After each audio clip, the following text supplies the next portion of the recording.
Well, I will tell you that in terms of just the overall company, just to give some background, we're only in California. We're the largest hotelier in California in terms of an independent hotelier, and we have about 40 hotels around the state. What we're finding in terms of what's new and what people are looking for is people are looking for things that are very lifestyle driven. So our Hotel Vitale, which is our luxury hotel in San Francisco, has been very successful by offering yoga classes every morning. So we have a free yoga class every morning in the penthouse with a beautiful view. And that's a nice feature because for someone who's actually traveling, especially business travelers even, they can go into a yoga class before going out to work for the day. So things that are lifestyle oriented and that help people sort of get back into their rhythms. We talked about traveling earlier and how you can sort of maybe get out of your rhythm by traveling. Well, it's nice that the hotel can actually sort of put you back in your rhythm. So I think that's valuable. I'm going to talk on a panel here at the conference today about green, some of the green elements that people are looking for in their travel, and we're finding that that's especially popular with younger people traveling. And I think generally speaking, what people are looking for more than anything, and this is true and has always been true of the hospitality business, is a very personalized experience.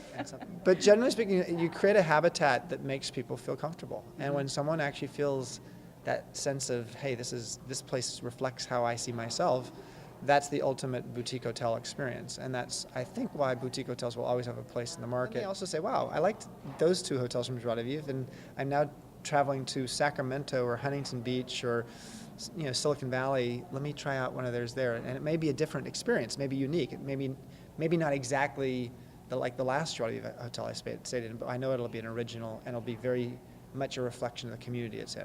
We're based in San Francisco, and San Francisco is a pretty green place, and so there's a collection of green standards that the city put out, that we helped the city put out in terms of just what are the standards for what hotels should do. We are now taking that standard and doing it throughout all of our hotels, and some of it's the basics, the obvious stuff of like, do you give people the choice if they want to have their towels laundered daily. But some of it's other things, like having dispensers in the shower that allow people to actually, if they want to, actually instead of using the little bottles, which everybody loves, they can use actually the dispensers, so they don't actually have to throw away plastic bottles. Or we recycle all those plastic bottles also, the little bottles used in bath amenities, if people don't take them with them, which usually they do. And we're not dispensing water bottles, we're actually dispensing literally filtered water, so for free, and that's what people have as a liquid choice. So what we try to do more than anything is to try different things in different hotels and see what works and what doesn't. We've got one hotel that's doing solar. It's got solar panels on the roof now. So I don't think that people are looking for more gadgets in their life. That's my opinion. I think what they're looking to do is to make sure that the gadgets they have are working properly, and that hotels use technology as an enabler for us to understand who you are and what you're looking for. So I don't think if I'm going into a guest room, sometimes you go to hotel rooms these days, and the technology in the room is actually quite complicated to figure out. Like, how do you turn on the lights? Right. And I don't need that. I already have enough, things to figure out. So simplicity is key.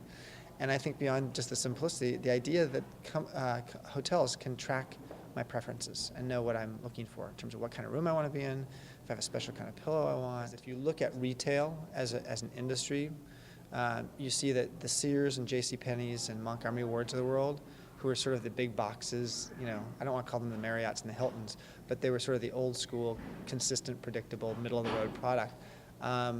Those department stores aren't doing well anymore. And what you see doing well is the discounters or the niche-oriented retailers, whether it's Anthropologie or Pottery Barn or you name it, Urban Outfitters. Those that actually have sort of a niche strategy and a more personalized kind of retail product are doing well in retail today. And I think that's exactly what's happening in hotels.